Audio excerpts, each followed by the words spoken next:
La famille royale donc est aux Tuileries, hein, et là, la vie n'est plus, ce qu'elle était, avant leur départ pour Varennes, c'est-à-dire qu'ils sont surveillés, quasiment toute la journée. Ils doivent demander des autorisations qui souvent leur sont refusées d'ailleurs, pour aller, se promener, hein, dans un parc, dans un jardin, à l'extérieur de Paris. Souvent c'est refusé, donc c'est de plus en plus difficile pour eux. Par ailleurs, les révolutionnaires, eux, souhaitent répandre par la guerre, hein, les idées de révolutionnaires. Et ils estiment que les peuples étrangers sont encore soumis à un souverain absolu, donc il faut les libérer.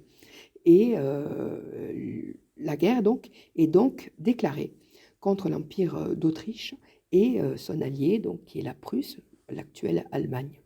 Au départ, l'armée française est mal préparée, elle subit d'importantes défaites. De plus en plus, euh, elle subit d'importantes défaites, c'est pas compliqué, parce que l'armée donc n'est pas une armée de métier. Les soldats de métier sont partis depuis quelques temps déjà à l'étranger. Donc ce sont des hommes qui n'ont aucune expérience militaire, qui sont sur le champ de bataille. Donc au départ, l'armée subit beaucoup de défaites, il y a beaucoup de morts.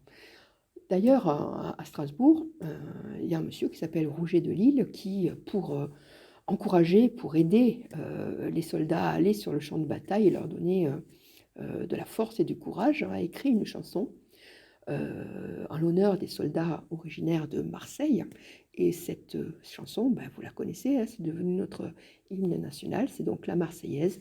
Et les soldats, donc sur le champ de bataille, pour s'encourager, chantent cette chanson avant d'aller affronter les soldats étrangers. Voilà. On revient à Paris. Donc les Parisiens sont persuadés que le roi fait tout pour que la France perde la guerre. Et le 10 août 1792, le palais des Tuileries est pris d'assaut par les Parisiens, par les sans-culottes. Alors pourquoi est-ce qu'on les appelle les sans-culottes? Alors tout simplement parce qu'ils portaient des pantalons. Ceux qui portaient la culotte, c'était les nobles. La culotte, c'était un pantalon, hein, un short assez long, on va dire ça comme ça, qui arrivait aux genoux. C'était réservé à la noblesse. Les sans-culottes, eux, donc, portent un pantalon, hein, ces pantalons qui leur arrivent aux chevilles.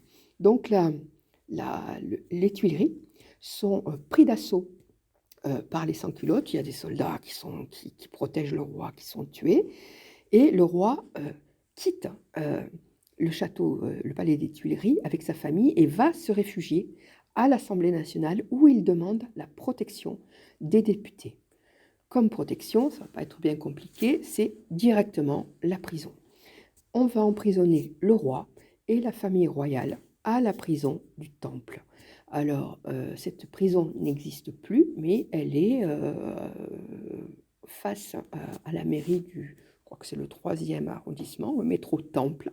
Voilà, vous avez un square là. Et à cet endroit-là, auparavant, il y avait une prison qui ressemble beaucoup d'ailleurs au donjon du château de Vincennes. Voilà, pour vous donner une petite idée.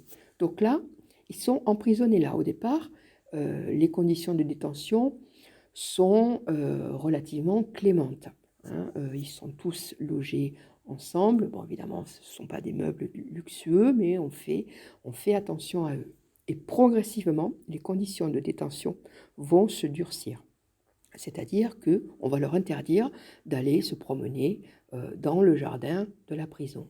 Et puis, on va, à un moment donné, on va décider, puisqu'on leur en veut, hein, parce que n'oubliez pas, ils ont failli quitter la France, ils ont trahi la France, donc leurs conditions de détention vont être de plus en plus dures, à tel point qu'on va séparer la famille.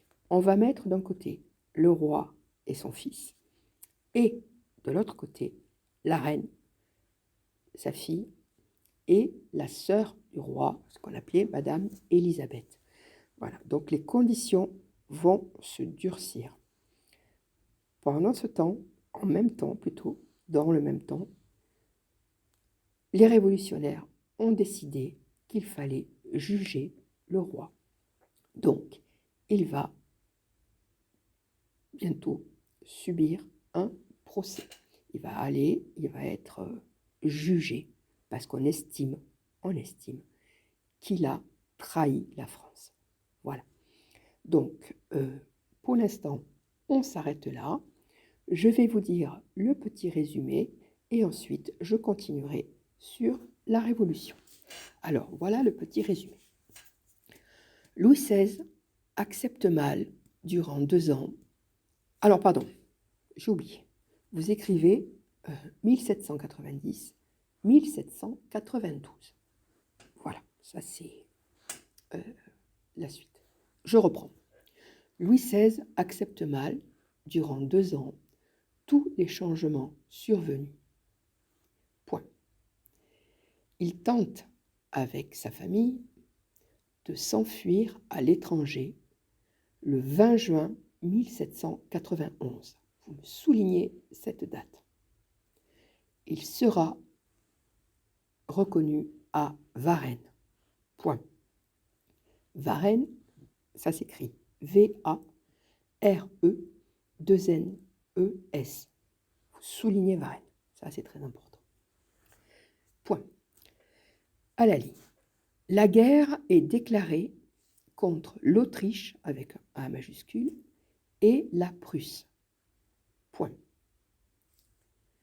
Sur les champs de bataille, virgule, les soldats français se donnent du courage en chantant la Marseillaise. Alors avec un M majuscule, A-R-S-E-I, 2-L-A-I-S-E.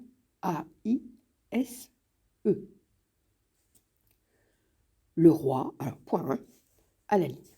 Le roi, virgule, soupçonné de trahir la France, virgule, est arrêté et emprisonné avec sa famille à la prison du Temple.